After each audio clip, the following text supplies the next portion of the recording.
नमस्कार दोस्तों, एक बार फिर से आपका स्वागत है हमारे चैनल पर। आज हम आपको सुनाने जा रहे हैं किस्सा सच्ची दोस्ती। अगर आप किस्से कहानी सुनना चाहते हैं तो हमारे चैनल को सब्सक्राइब कीजिए और बेल आइकन को दबाइए ताकि आपको हमारे आगे आने वाली वीडियोस की नोटिफिकेशन मिलते रहें। अगर आपको यह किस्सा पसंद आए तो इस वीडियो को लाइक जरूर कीजिए, साथ ही वीडियो को शेयर करना बिल्कुल मत भूलिए। तो चलिए किस्सा शुरू करते हैं। एक बार की बात है, एक राजा और उसका वजीर दोनों बहुत मुश्किल में थे क्योंकि दोनों की कोई बेटा नहीं हो रहा था। दोनों की यह एक सी मुसीबत उन दोनों को एक दूसरे के करीब ले आई। वे एक दूसरे के साथ ही खुश रहते थे। दोनों अलग अलग तो बस कभी कभी ही दिखाई पड़ते थे। जहां राजा रहता वहीं उसका वजीर भी रहता, और जहां वजीर रहता वहां राजा भी रहता। एक सुबह वे दोनों जंगल में शिकार करने के लिए गए। वहां उनको एक साधु मिल गया जो आग के सामने उकड़ू बैठा हुआ था। लगता था कि वह पूजा पाठ कर रहा है क्योंकि उसने आने वालों की तरफ देखा ही नहीं। राजा ने सोचा, चलो चलकर इससे बात करते हैं, हो सकता है कि यह भला आदमी हमारा कुछ भला कर दे। दोनों ने उसके सामने लेटकर उसको प्रणाम किया और अपना दुखड़ा रोया। सिर नीचे झुकाए झुकाए ही साधु बोला, तुम दुखी मत हो, तुम लोग बिल्कुल भी दुखी मत हो। लो, यह 2 आम ले जाओ और एक आम तुम अपनी पत्नी को खिला देना और दूसरा आम दूसरे की पत्नी को खिला देना। तुम दोनों की पत्नियों के बच्चे हो जाएंगे। साधु को बहुत बहुत धन्यवाद देकर राजा और उसका मंत्री दोनों अपने अपने घर लौट आए और आम अपनी अपनी पत्नियों को खिला दिए।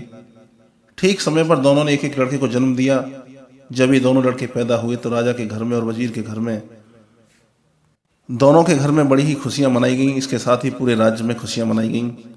ब्राह्मणों को बिना नाप तोल के बहुत सारी दान दक्षिणा दी गई। गरीब लोगों को खाना खिलाया गया। सारे कैदी छोड़ दिए गए। देश में ऐसा समय पहले कभी किसी ने नहीं देखा था। जैसा कि सोचा जा सकता है कि दोनों घरों में दोनों बच्चों की खास देखभाल की गई। जब वे बहुत छोटे थे तो उनकी देखभाल के लिए कई कई दाइयां रखी गईं, और जब वे कुछ बड़े हो गए तब उनको पढ़ाने के लिए कई टीचर रखे गए। उनको सब तरह की शिक्षा दिलवाने के लिए किसी पैसे या किसी भी तरह की कोशिश में कोई कमी नहीं बरती गई। इससे उन दोनों को शिक्षा और कला में बहुत ही निपुणता हासिल हो गई। अपने पिताओं की तरह वे दोनों भी आपस में एक दूसरे से बहुत प्यार करते थे और दोनों अक्सर साथ साथ ही रहते थे। एक दिन वे दोनों शिकार खेलने के लिए एक साथ जंगल में गए। वहां वे दोनों घंटों तक शिकार की खोज में घूमते रहे। काफी देर बाद राजकुमार बहुत थक गया और उसे प्यास लग गई। वे अपने घोड़ों से उतर गए और उन्होंने अपने अपने घोड़े एक पेड़ से बांध दिए। राजकुमार वहीं घोड़ों के पास बैठ गया और वजीर का बेटा पानी की खोज में चल दिया। उसको जल्दी ही एक छोटी सी नदी मिल गई। वह राजकुमार की प्यास को तो भूल गया और उस नदी के स्रोत को ढूंढने चल दिया। वह 1-2 मील ही गया होगा कि उसको एक स्रोत मिल गया, लेकिन वहां उसने एक सुंदर परी को एक शेर के सहारे बैठा देखा। उसने यह भी देखा कि वह शेर उस परी की रक्षा कर रहा था। यह दृश्य देखकर तो वह आश्चर्य से चौंक गया और इसे बताने के लिए राजकुमार के पास दौड़ गया।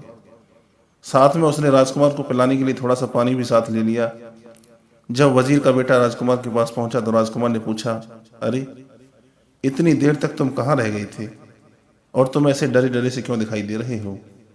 तुम्हें क्या हुआ है? वजीर के बेटे ने जवाब दिया, कुछ नहीं कुछ नहीं। राजकुमार बोला, कुछ तो हुआ है। तुम्हारा चेहरा बता रहा है कि तुम्हारे साथ जरूर ही कुछ हुआ है। तब वजीर के बेटे ने उसे बताया कि उसने एक बहुत सुंदर लड़की को देखा है। वह एक शेर के सहारे बैठी हुई थी और वह शेर उसकी रक्षा कर रहा था। राजकुमार बोला, मैं भी ऐसी लड़की को देखना चाहूंगा, तुम मुझे उसके पास ले चलो। वजीर का बेटा राजी हो गया और दोनों उस लड़की की तरफ चल दिए। वहां जाकर उन्होंने देखा कि शेर तो उस परी की गोद में सिर रखकर सो रहा है। राजा का बेटा बोला, यह लड़की तो बहुत सुंदर है, इसे तो महल में होना चाहिए। चलो इस लड़की को पकड़ लेते हैं। एक काम करो, तुम शेर के सिर को अपनी गोद में रख लेना ताकि वो जागे नहीं। वे दोनों उस लड़की के और करीब चले गए।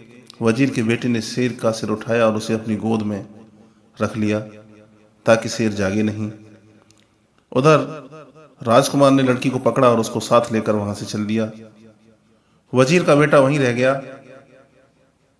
थोड़ी देर बाद जब शेर जागा तो वहां वजीर के बेटे के अलावा किसी और को न देखकर बोला, अरे वह परी कहाँ गई? वजीर का बेटा बोला, मेरा दोस्त उसको ले गया है। शेर बोला, तुम्हारा दोस्त? तुम उसको अपना दोस्त कहते हो जो तुमको मरने के लिए यहां छोड़ गया है? वह तुम्हारा दोस्त नहीं, वह तो तुम्हारा सबसे बड़ा दुश्मन है। कोई सच्चा दोस्त इस तरीके से अपने दोस्त के साथ कभी नहीं करेगा जैसा उसने तुम्हारे साथ किया है। अब मैं तुम्हें सच्चे दोस्त की एक कहानी सुनाता हूं, ध्यान से सुनो। एक बार की बात है, 3 दोस्त थे। एक राजकुमार था, एक ब्राह्मण था और एक बढ़ई था। इन तीनों के पास अपनी अपनी खास चतुराई थी। राजकुमार मुश्किल से मुश्किल और पेचीदा से पेचीदा मामलों को बहुत जल्दी सुलझा देता था। ब्राह्मण मरे हुए आदमी को जिंदा कर सकता था और बढ़ई चंदन की लकड़ी से ऐसा घर बना सकता था जो उसके मालिक के कहने पर कहीं भी उड़कर जा सकता था। एक दिन ब्राह्मण और उसके माता पिता में कुछ कहासुनी हो गई तो उसके माता पिता ने उसे घर से निकाल दिया। इस परेशानी के समय में वह अपने दोस्तों के पास पहुंचा और जाकर उन्हें सब हाल बताया। उसने उनसे कहा कि वे उसके साथ किसी दूर देश में चलें। राजकुमार और बढ़ई दोनों राजी हो गए और तीनों वह देश छोड़कर वहां से कहीं और चल दिए। वे लोग बहुत दूर नहीं गए थे कि अचानक राजकुमार किसी वजह से पीछे रह गया, पर बढ़ई और ब्राह्मण आगे चलते रहे। कुछ देर बाद राजकुमार जल्दी जल्दी आगे चला ताकि वह अपने दोस्तों को पकड़ सके, पर बदनसीबी से वह किसी दूसरे रास्ते पर चला गया और उनको न पा सका। वह इस आशा में चलता रहा कि वह अपने दोस्तों को ढूंढ लेगा, पर जब काफी दूर जाने पर भी उसको वे नहीं मिले तो उसको लगा कि वे इतनी तेज क्यों जा रहे थे कि वह उनको पकड़ ही नहीं पा रहा है। लेकिन इस बीच ब्राह्मण और बढ़ई दोनों बहुत ही धीरे धीरे चल रहे थे और सोच रहे थे कि राजकुमार अब तक उनको पकड़ क्यों नहीं पाया। वे लोग तो बहुत धीरे धीरे जा रहे हैं। आखिर यह सोचकर उन्होंने उसके आने की आशा छोड़ दी कि शायद उसको घर की याद आ रही होगी तो वह घर चला गया होगा। चलते चलते राजकुमार एक बहुत बड़े मैदान में आ निकला जिसके बीच में एक बहुत बड़ी और शानदार सी बिल्डिंग खड़ी थी। उसने सोचा, यहाँ कौन रहता है? यकीनन कोई ताकतवर आदमी ही रहता होगा, मैं जाकर मालूम करता हूँ। सोचते हुए वह उस बिल्डिंग के दरवाजे तक गया और दरवाजा खटखटाया तो एक बहुत ही सुंदर लड़की ने दरवाजा खोला और बड़ी मीठी आवाज में उसको अंदर आने के लिए कहा। जब वह अंदर आ गया तो वह रो पड़ी। राजकुमार ने उससे उसके रोने की वजह पूछी तो वह बोली, तुम्हारी सुंदरता और तुम्हारी जवानी देखकर मुझे तुम पर दया आती है। अनजाने में ही तुम अपनी मौत के मुंह में आ फंसे हो। तुमने यहाँ आने से पहले यहाँ के बारे में जानने की कोशिश क्यों नहीं की? क्या तुमको पता नहीं कि यहाँ एक राक्षस रहता है जिसने कई मीलों दूर तक के सारे आदमियों को खा लिया है और मुझे भी उसने यहाँ बंधक बनाकर रखा है। मुझे डर है कि वह तुम्हें भी खा जाएगा। राजकुमार बोला, नहीं नहीं, तुम इतनी नाउम्मीद न हो, धीरज रखो। मुझे उसके बारे में कुछ बताओ तो शायद मेरी जान बच जाए। वह लड़की सिसकते हुए बोली, पर मुझे पता नहीं कि मैं तुम्हारी सुरक्षा के लिए क्या करूं। फिर वह उसको मकान के पीछे वाले कमरे की तरफ ले गई और उसमें रखे एक बड़े बक्से में उसको बंद कर दिया और उससे बोली, अब तुम यहां तब तक चुपचाप रहो जब तक मैं यहां दोबारा नहीं आती। भगवान तुम्हारी रक्षा करें। शाम को राक्षस लौटा तो उसकी तेज सूंघने की ताकत ने उसे बता दिया कि यहाँ कोई आदमी मौजूद है। उसने लड़की से पूछा कि क्या तुम्हारे अलावा यहाँ कोई और भी आदमी है? कौन है वह, कहाँ है? जल्दी बताओ, मुझे बहुत जोर की भूख लगी है। लड़की बोली, लगता है आज तुम्हारी तबीयत ठीक नहीं है, यहाँ कोई आदमी नहीं आया। तुम क्या समझते हो कि यहाँ आने की कोई हिम्मत करेगा जो सारी दुनिया के लिए भयानक है? यह सुनकर राक्षस चुप हो गया। स्त्री ने देखा कि उसके शब्दों का असर उस पर हो गया है तो उसकी हिम्मत और बढ़ गई। असल में वह लड़की भी उस राक्षस के बारे में कुछ ज्यादा नहीं जानती थी। उसको उससे मजाक सूझा तो उसने उससे उसकी जिंदगी के बारे में कुछ और जानना चाहा। वह बोली, तुम मुझे रोज इस घर में अकेला छोड़ जाते हो और जब तुम चले जाते हो तो मुझे यही पता नहीं होता कि तुम कब वापस लौटोगे। कभी कभी मुझे लगता है कि शायद तुम कभी वापस नहीं लौटोगे और तब मैं सोचती हूँ कि मैं किधर जाऊंगी, क्या करूंगी। तुम्हारी वजह से लोग मुझसे नफरत करते हैं तो मुझे लगता है कि किसी दिन वे मुझे मार देंगे। तुम ही मुझे बताओ कि क्या मुझे उनसे डरना चाहिए राक्षस बोला, प्रिय रो मत, तुम्हें डरने की कोई जरूरत नहीं है, क्योंकि मैं कभी नहीं मरूंगा। फिर उसने उस बिल्डिंग के एक बहुत बड़े खंभे की तरफ इशारा करते हुए कहा, जब तक यह खंभा न टूट जाए मैं नहीं मर सकता। पर यहाँ कौन है जो यह बात जानता है? अगली सुबह जैसे ही राक्षस बाहर गया, वह लड़की गई और उसने राजकुमार को आजाद कर दिया और उसको रात वाली सारी बातें बता दी। राजकुमार यह सब सुनकर बहुत खुश हुआ। वह बोला, बस यही समय है, मैं इस खंभे को तोड़ देता हूँ और उस राक्षस को मार देता हूँ। ऐसा कहकर उसने खंभे को मार मार कर तोड़ दिया, जब तक उसके सैकड़ों टुकड़े नहीं हो गए। ऐसा लग रहा था कि राजकुमार की हर चोट सीधी राक्षस पर पड़ रही थी, क्योंकि जैसे ही वह खंभे को मारता था, राक्षस बहुत जोर से चिल्लाता था। जब खंभा टूटकर गिर गया तो राक्षस भी मर गया। अब राजकुमार उस सुंदर लड़की के साथ उस घर में रहने लगा। आसपास के लोग उसका राक्षस को मारने के लिए धन्यवाद करने के लिए आए। उसके बाद उस देश में शांति और खुशहाली छा गई। आसपास की जमीन में फिर से खेती होने लगी, गांव बसने लगे, वातावरण में लोगों की हंसी और संगीत गूंजने लगा। लेकिन सच्ची खुशी हमेशा के लिए तो नहीं रहती। एक दिन क्या होता है कि वह लड़की अपने घर की सफाई कर रही थी, तो उसने अपनी अंगूठी उतार कर एक तरफ रख दी। तभी एक कौवा वहां आया और उस अंगूठी को लेकर उड़ गया। वह उसको बहुत दूर समुद्र के पास लेकर उड़ गया और वहां जाकर उसको पानी में गिरा दिया। वहां उसको एक बड़ी सी मछली ने निगल लिया और इस मछली को इत्तेफाक से एक मछुआरे ने पकड़ लिया। उसने देखा कि मछली बहुत बढ़िया है, तो उसने उस मछली को राजा के महल में राजा के खाने के लिए रसोइया को दे दिया। जब रसोइया मछली साफ कर रहा था तो उसने उसके पेट में एक अंगूठी देखी। उसको यह बड़ा अजीब सा लगा, तो वह उसको राजा के पास ले गया। राजा ने जब वह अंगूठी देखी तो उसने सोचा कि जब यह अंगूठी इतनी सुंदर है तो इसे पहनने वाली स्त्री कितनी सुंदर होगी। राजा ने उस स्त्री से मिलने की इच्छा प्रकट की। उसने चारों तरफ अपने आदमी भेजे कि वह उस अंगूठी वाली स्त्री का पता लगा कर लाएं और उसको बहुत बड़ा इनाम देने का वादा किया जो उसे उसके पास लाएगा। कुछ समय बाद एक स्त्री मिली जिसने कहा कि वह उस अंगूठी को पहचानती है और उसने यह भी वादा किया कि वह उस अंगूठी की मालकिन से राजा को मिलवा देगी। इसके बाद वह स्त्री राजकुमार की पत्नी से मिली और उसके घर में काम करने की बात कही। राजकुमार की पत्नी ने उसे काम पर रख लिया। बहुत जल्दी ही वह उनके परिवार में घुल मिल गई। इतना ही नहीं, राजकुमार की पत्नी ने उसको घर में रहने के लिए भी बुला लिया, तो उसने तुरंत स्वीकार भी कर लिया। उसने देखा कि जब तक राजकुमार जिंदा है तब तक वह अपने उद्देश्य में सफल नहीं हो सकती, तो उसने एक दिन राजकुमार को जहर दे दिया और हकीम को रिश्वत देकर उसकी पत्नी से यह कहलवा दिया कि राजकुमार अपनी मौत मरा है।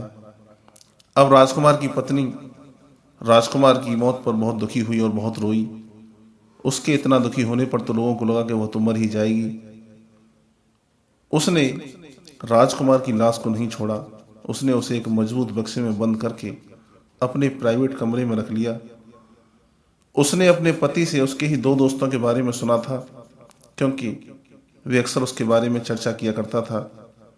उसको यह आशा थी कि एक दिन वह उनसे जरूर मिलेगी और अपने पति को जिंदा करवा लेगी। जैसे ही उस स्त्री को मौका मिला, उसने उस लड़की का वह घर छुड़वा दिया और उसे अपने साथ रहने के लिए ले गई। उसने कहा कि यहां तो वह काफी परेशान थी, कुछ दिन वह वहां से दूर कहीं रहेगी तो उसको थोड़ी शांति मिल जाएगी। लड़की राजी हो गई और उसके साथ चली गई।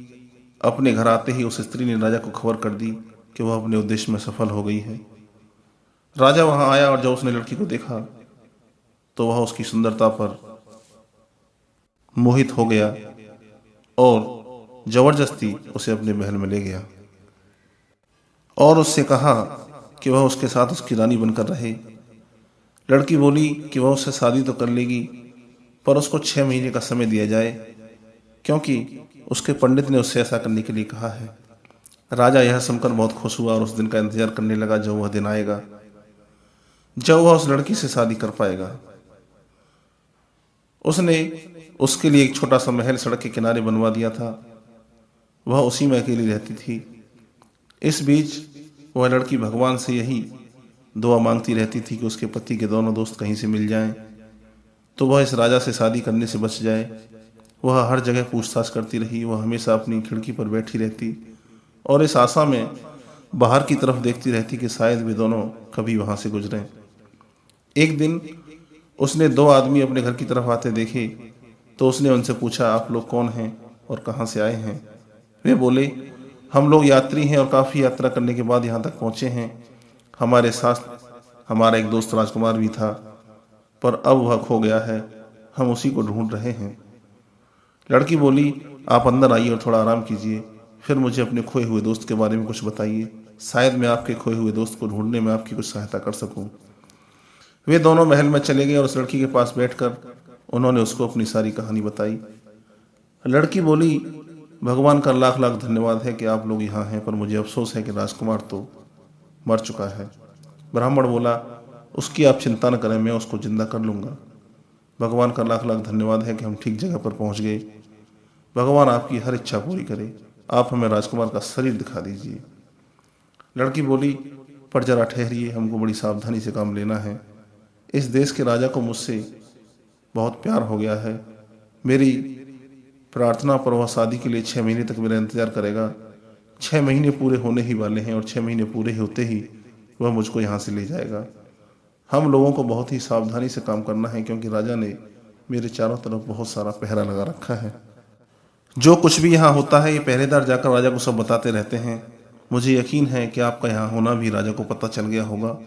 अब देखना यह है कि हम यहाँ से निकलें कैसे। बढ़ई बोला, आप डरिए नहीं।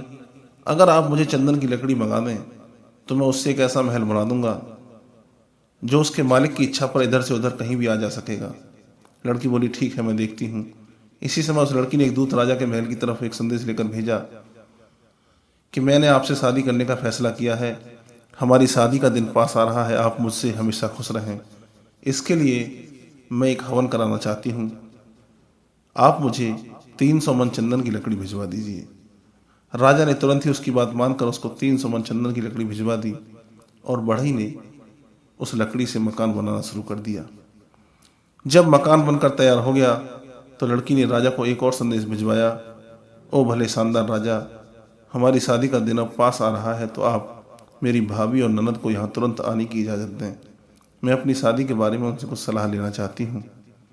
राजा ने उसकी यह प्रार्थना भी मान ली। जैसे ही वे दोनों स्त्रियां उस लड़की के पास चंदन के मकान में पहुंची, वैसे ही बढ़ई ने उस मकान को राक्षस के मकान के पास जाने के लिए कहा। वहां उनको राजकुमार की लाश मिलनी थी और वे लोग राजा से दूर आराम से भी रह सकते थे। बढ़ई के कहते ही चंदन का मकान उड़ चला और वह इतनी बेआवाज उड़ा कि किसी को पता ही नहीं चला कि क्या हो रहा है। वे सब तो बस उसकी बनावट की ही तारीफ करने में लगी थी। तभी अचानक उन्होंने अपने आप को मरे हुए राक्षस के महल के पास पाया। लड़की ब्राह्मण को राजकुमार की लाश के पास ले गई। ब्राह्मण ने बस उससे अपना हाथ छुआया कि वह जिंदा हो गया। सब लोगों में खुशी की लहर दौड़ गई। राजकुमार की शादी उस लड़की से करा दी गई। राजकुमार के दोनों दोस्तों बढ़ई और ब्राह्मण की शादी राजकुमारी की ननद और भाभी से करा दी गई। सब लोग राक्षस के मकान में बहुत दिनों तक खुशी खुशी रहे। शेर ने अपनी कहानी खत्म करते हुए कहा, अरे ओ वजीर के बेटे, जैसे वे ब्राह्मण और बढ़ई उस राजकुमार के दोस्त थे, वैसे लोग ही सच्चे दोस्त होते हैं। राजकुमार की तो तुम बात ही मत करो, जो खुद तो परी को ले गया और तुमको यहाँ मरने के लिए छोड़ गया। उसको तुम अपना दोस्त मत कहो, वह तुम्हारा दोस्त कहलाने के लायक नहीं है। खैर, तुम मरोगे नहीं, क्योंकि मैं तुम्हें कोई नुकसान नहीं पहुंचाऊंगा। अब तुम अपने घर चले जाओ और शांति से रहो। इसके बाद वजीर का बेटा वहां से चला गया और उसने राजा के बेटे से दोस्ती खत्म कर दी।